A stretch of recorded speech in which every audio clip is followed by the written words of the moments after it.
خیلی از نوازنده‌ها از این شکایت دارن که چرا انگشتای دست چپشون ضعیفه. تو این ویدیو میخوام یه وسیله کاربردی رو بهت معرفی کنم و اینکه بگم چطور ازش استفاده کنی.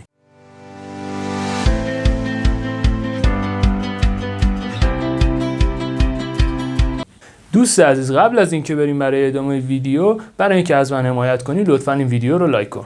دوست عزیز، اگر ویدیوی قبلی رو ندیدی لینکش اومده روی صفحه، راجع به مترونوم توضیحات کاملی رو بهت دادم، حتما اون ویدیو رو ببین. وسیله که میخوام تو این ویدیو بهت معرفی کنم اسمش گریپ مستره که این نمونهش هم الان دست من هست. نمونه‌های دیگه هم میتونید روی تصویر مشاهده بکنید.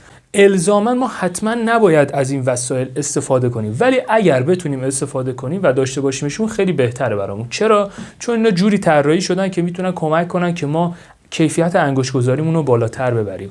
باید فقط بلد باشید که چطوری ازش استفاده کنید، درست ازش استفاده کنید، یه وقت اشتباه ازش استفاده نکنید که تو این ویدیو میخوام تمام این نکات رو کامل بهت بگم. همونجوری که مشاهده میکنید این گریپ مستری که الان دست من هست، این زیر دقیقاً فنر قرار گرفته و شما با فشار دادن این فنرها و جمع کردنشون و تمرین کردن با این باعث میشه که انگشتاتون قوی بشه.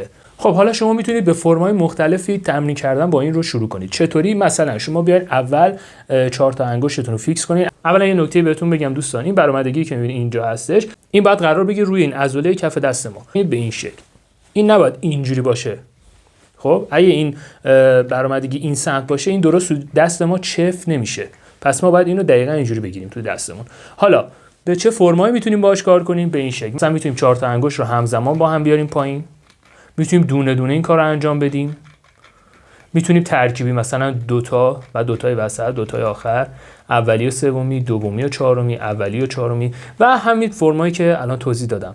اما یه نکته مهمی که باید توجه کنید بهش اینه که بچه‌ها وقتی انگشتاتون رو قرار میدید رو گریپ مستر باید حتما به این شکل گرد قرار بدید انگشتاتون رو. یعنی نیاد انگشت رو به این شکل، مثلا من بیام اینجوری بگیرم اینجوری فشار بدم، نه، این اشتباهه. این باعث میشه که شما توی انگشت گذاریتون روی گیتار هم درست انگشت گذاری انجام ندید. ما باید این فرمی دقیقاً انگشت رو خم کنیم و بعد قرار بدیم روی گریپ مستر و حالا فشار وارد کنیم. لازم هم نیست حتما وقتی فشار وارد میکنید تا ته بچسبین، نه، تا جایی که تواناییتون هست. خب بعضیا قدرت انگشتشون کمه، حالا به خصوص خانم‌ها یه مقداری انگشتشون ظریف‌تر هست، شاید نتونن اینو دقیقاً تا انتها برسونن. اشکالی نداره، باید آروم آروم تمرین کنید تا قدرت انگشت گذاریتون بالاتر بره. دوست من، اگر کانال رو سابسکرایب نکردی لطفاً کانال رو سابسکرایب کن، زنگوله کانالم فعال کن تا به محض اینکه ویدیوها رو منتشر کردم برات نوتیفیکیشن ارسال بشه. حالا میخوام یه نکته طلایی رو بهتون بگم که چطور از گریپ مستر بهترین استفاده رو داشته باشید. وقتی که گریپ مستر رو مثلا توی دست چپمون قرار میدیم به این شکلی که الان میبینید، ما همین حالت عادی اینجوری هستش. خب ما معمولا دوستان انگشتای 1 و 2 مون خیلی قوی تر از انگشتای 3 و 4 مون هستن. پس ما اگه روی انگشت 3 و 4 مون بیشتر وقت بذاریم بهتره.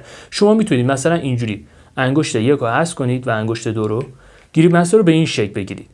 خب بیاید به این شیوه بگیرید و شروع کنید با انگشت 3 و 4 فشار آوردن. چرا؟ چون این 2 تا فنر اولی که الان می‌بینید، الان دارم با انگشت بهشون اشاره می‌کنم، برای انگشت 1 و 2 طراحی شدن. وقتی ما این کارو می‌کنیم، در اصل ما باید فشاری که این 2 تا انگشت وارد می‌کنن تا این فنرها بچسبن به پایین رو با این 2 تا انگشت وارد می‌کنیم. پس به محض اینکه ما این کار رو انجام میدیم، به مرور زمان باعث میشه که قدرت این انگشتامون بالاتر بره. خب رسیدیم به آخر ویدیو. امیدوارم از این ویدیو لذت برده باشید. سعی کردم یه سری نکات اولیه و کاملی رو راجع به گریپ مستر بهتون بگم. حتما این ویدیو رو چند بار ببین. هر جا هم اگر سوالی برات پیش اومد توی کامنت ها میتونی ازم بپرسی.